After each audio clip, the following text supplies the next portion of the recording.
Hello, you wonderful people, and welcome to another episode of Crime Centric. This being a show we're talking about crime dramas that I watch. For today's episode, I'm going to talk about the latest episode of Ray Donovan. A crazy episode. Let's just get into all the craziness that went down this episode. For one, we find out, Mac is being invested by IA. The moment the guy showed up, like when he showed up before, I was like, oh, he's got to be Eternal Affairs watching Mac like that. But it's like, but when he was talking to Mac, I was like, oh man, maybe he's actually a reporter. It's like, no, he definitely is Internal Affairs. And so basically, previous arrests that Mac had made, the drugs he used to give to Ray to set that whole situation up, it's like that. I guess when he saw Mac leaving, he knew to kind of like, okay, investigate everything, I guess. Because it's just interesting that to look for that specifically. But I guess like once he saw Ray kind of, maybe he saw Mac literally putting something in his jacket or whatever when he was leaving. Maybe that's what he saw. So maybe he kind of put two and two together. I don't know. What he really wants is for Mac to wear a wire, which is definitely going to be interesting. I'm assuming it's about the other cops in his precinct. They're all dirty too, I guess. It's kind of like, I need you to help take down the others. Because if not, you're going away for a very long time. And it's like, if you go away being a cop and everything, that's going to get ugly. Which is definitely going to be interesting, considering the fact is, if that's the case, some of the stuff Ray does or might get mixed up and might get tackled in there. I doubt it's Ray in the whole Sam situation he wants. I'm sure it's specifically cops, because Mac goes like, they'll kill me. And it's like, yeah, that's that type of situation. So that's definitely going to be interesting. I'm curious to see how that all flows together with Ray. I'm sure the badge is only going to be there when he's on the, like the whole point is for it to only be there when he's on the force. So I wonder, will he tell Ray at all? Maybe he's going to go to Ray to be like, hey, I need you to help me out of this situation, which is like, Ray just keeps helping him over and over again. To be fair, he helps Ray too. I mean, that situation was very beneficial for him. Well, Mac and Anita, but still, I'm curious to see in the long run what ends up happening with that. Also in this episode, we had the whole, it's interesting because I thought Mickey was going to take both Jay and Daryl, but it seems like he only kidnapped Jay. It's like, no, this is a ransom. I didn't expect that, because I was like, oh, so you have ulterior motives other than revenge. I mean, revenge is still a big part of it, but he figured he might as well kind of get paid for his revenge. Like $3 million and passports. I love when he brings it up to Sam. It's like, yeah, my dad kidnapped Jay. So she's like, wait, you're serious? It's like, what? Even later on, she's like, yo, Ray, next time you see your dad, you should probably put a bullet in his head. It's like, it's kind of interesting, and I'm sure it's something that Ray's thought about. Because that's the thing that come up this episode. Like, Ray, him and Bunchy are talking, because him, this is the first time him and Bunchy have probably talked since last season, I'd assume. I don't know. But Bunchy's just kind of like, I had no choice. I didn't really have no one to turn to. It's like, you weren't there when Dad was about to die. And he's like, because I knew he wasn't in a bad condition. He's like, well, you didn't know at that time. He's like, yeah, I did. Which, we have to admit, even Ray, the look on his face looked like he was somewhat concerned and worried. Because I think for him and Terry, no matter how much of a shitty person he is, he's still their dad. So there's always going to be that little part of them that cares about him. And they're always going to hate themselves for caring about him. Because it's like, all the terrible stuff that he's done. But for Bunchy, it's just kind of like, at that time, he didn't really have no one. If someone else was there, if Daryl had gotten there sooner, if Ray was there or Terry was there, the situation wouldn't be what it is. But because Mickey was there and Mickey convinced him, it's like, oh, I can be there for you. Like, start running through his head like, yeah, no matter how crappy it was, my dad's always been there for me. And it's like, I have to be there for him. I thought he was dumb. And just like, nope, he set the whole situation up. Did he actually explain that he faked that whole situation? I don't think he explained that before Bunchy busted him out. Maybe he did. I don't remember. But nevertheless, I think on some level Ray probably would have been sad. But just like I said, just because there's that one little tiny part of him that still cares about Mickey, because it's like, yeah, that's my dad no matter what.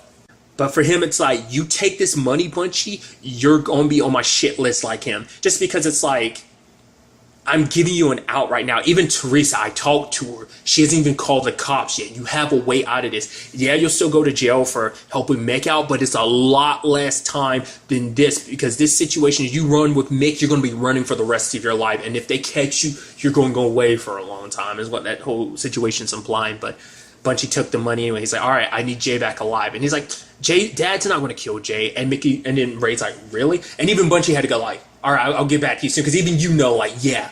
Especially, I was literally on the edge and being like, come on, please don't. Because every time he was near Jay, Mickey was flipping that gun. I'm like, dude, you're not even going to want that. You're going to be messing around and you're going to accidentally shoot him. Jay's going to die in the episode. Luckily, he didn't, but I kept being like, every time he flipped that gun, I was like, he's going to kill him.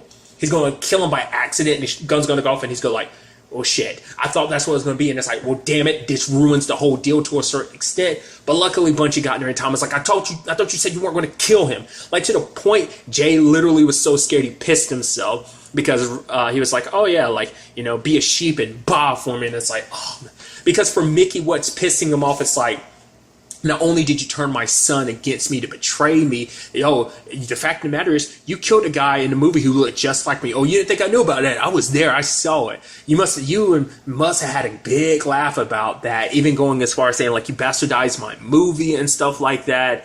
And then was kind of like, the fact of the matter is he's like, you've got a mean streak you. I'm like, the moment he said that, I was like, that's ironic coming from you, Mickey. Literally talking about him having a mean streak. Look at the damn situation you're in. You're the biggest hypocrite. Like, oh, come on, dude. I mean, not even just this situation. Mick's whole situation of like has proven he's got a mean streak.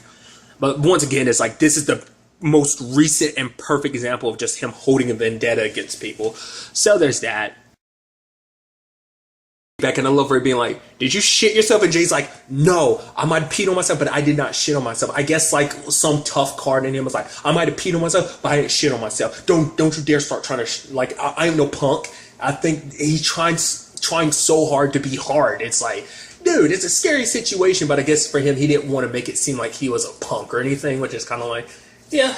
I mean, I think it's okay to be scared because Mickey would have killed you if it wasn't for Bunchy. Like, even with the money and situation, like the moment you got the money, he probably would have definitely killed you just because you are his least favorite person right now. And I guess even with the whole situation of Daryl even being like, oh, you're not my son or whatever, it's like, even he couldn't kill Daryl. He just knocked him around. And it's like, him and Daryl was kind of forever on his shit list, but still he couldn't kill Daryl. So it's just kind of interesting on its own. So Jay's been returned. He immediately gets on set and everything, almost like nothing happens because Sam was like, yeah, he needs to start filming this movie tonight. He gets into it, and Antoine's like, yo, man, you killed that scene, but he gets super pissed at the real Mickey. For a second, there's part of me wondering, it's like, oh, I won't go into it. It was a stupid fleeting thought, but it's just the fact of the matter is, I was like, him getting so like, angry and stuff, and Antoine's like, oh, no, look at him, he's a method actor, and then Daryl's kind of like, yeah, I don't think that's him acting, I think that's real. And it's like, yeah, just because a guy looks like Mickey, it was him trying to take his anger out on him. It's just crazy situation. But the craziest turnaround for me was the whole situation with Sandy. That was the biggest, what? The moment she started looking at the money, I'm like, you don't think she's about, oh, she took off with the money. The biggest F you to Bunchy and Mickey. They needed that money, especially Bunchy, because he sacrificed everything for this now. It's like that money was going, like, you know, he sacrificed even his relationship with Ray. There's no going back from that because it's like, yeah, you're on the same list as Mickey. Ray's not going to help you out. Now, maybe before, if he had done something, maybe he would. But now it's like, for one, you're stuck in the country being the fugitives that you are on multiple levels. You kidnapped your own daughter and you busted your dad out. So it's like, man, things are going to get serious from this point on. Even to the point he called Terry and was like, yo, I'm lying. I always got nervous because I always said I saw your fights, but that was never true. I just got nervous and lied to you. But it's like, you were a good big brother. You know, you're like the best big brother anyone can ask for. He kind of leaves it at that because he knows shit's going to go down to the point he'll probably never be able to see Terry again because he feels like, I don't know whether he's just going to end up doing something drastic, which probably out of anyone in the family, I say Bunchy's the most drastic one. He kind of gets mixed up in the craziest situations, just circumstances just don't always go the way for Bunchy. He kind of has a tendency to attract trouble in crazy circumstances. So I'm curious to see how he handles this. I mean, to be fair, this also is on Mick because Mick was so wasted that he was passed out while Sandy literally left with your $3 million. We even see at the end, like, listening to rap, smoking and drinking and driving. It's like, yo, she's living her best life, dude, while y'all are just like completely and utterly screwed. I'm so curious to see what they do because this was like Mick's big escape, and it's like, you did that. Now, like, Ray also knows where you at too, so it's like he's probably gonna come after you. I mean, to be fair, let's not forget Sandy doesn't know that there's a tracker in that money, which is interesting because Sam was like, yeah, you owe me $3 million. It's like getting that $3 million.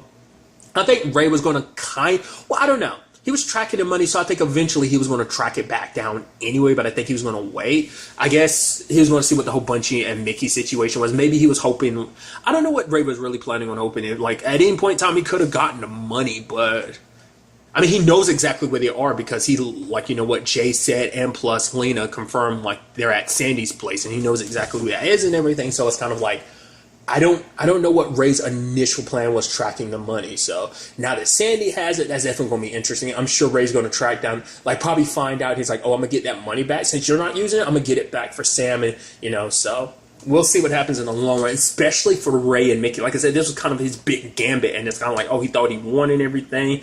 Obviously, him and Ray are in a good place. Once again, that whole thing of like, yeah, you need to put a bullet in your dad's head, that might end up being a situation we end up finding ourselves in this season. I have no idea. We'll kind of have to wait and see on that front.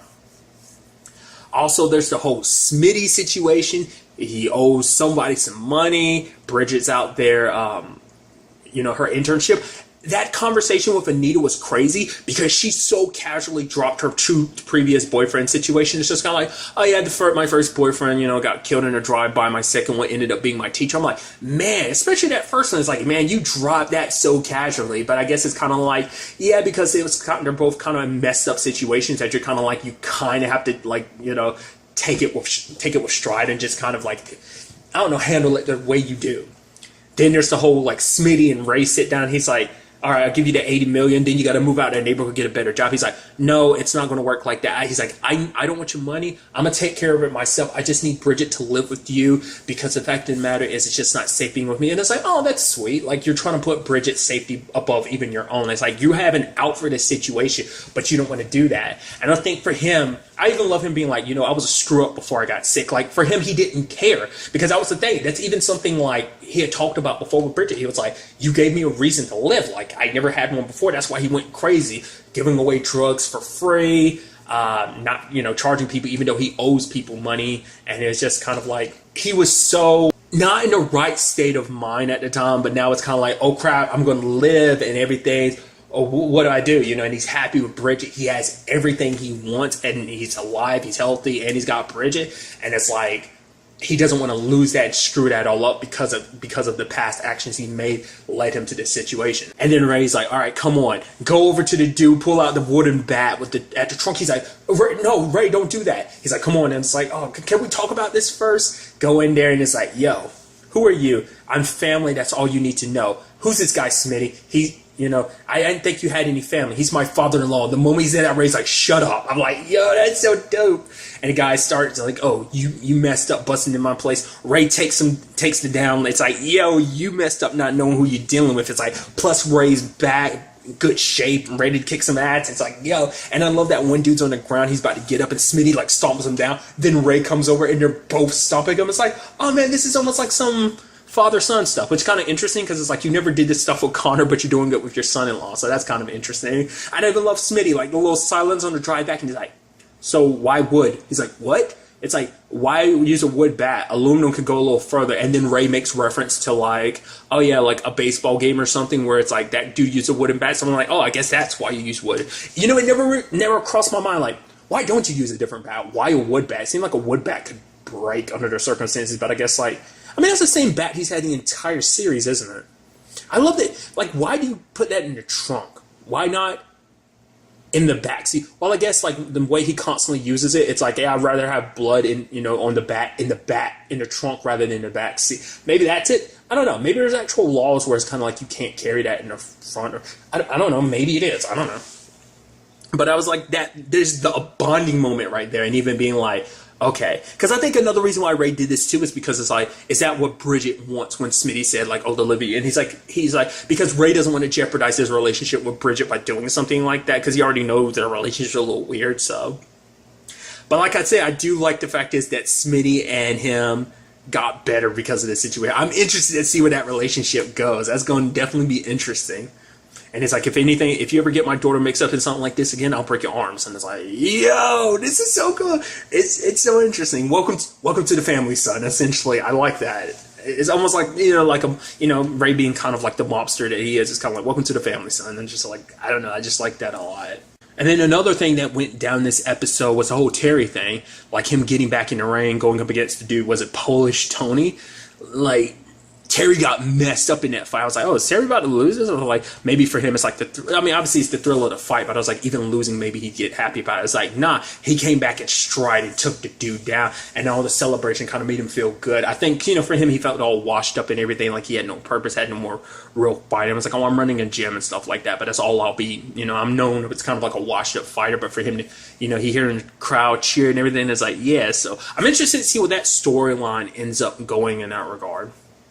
I'm also curious about Ray's situation. I mean, he has like the 80,000 that's owed, like the debt is now his. I wonder will there be any backlash from like him doing things the way he did, but at the very least, it's like Ray's got the money, he can cover it and stuff like that. So I'm curious to see how that what that all turns into going forward. There's also the whole little Anita thing where it's kind of like, oh yeah, the garbage strike is potentially going to affect her winning, and so Sam is like, yo, I need you on that. Ray and her discuss a plan that we're not really privy to, so I guess we'll kind of learn about that more in the next episode potentially. So I'm very interested to see like where all that takes us going forward into the next episode. Because I just thought about it too. It's like Mick is still in town because he has nothing where else to go, and Jay's obviously in town filming the movie, and it's like, ooh, if Jay gets the opportunity, he's probably going to kill you, Mickey.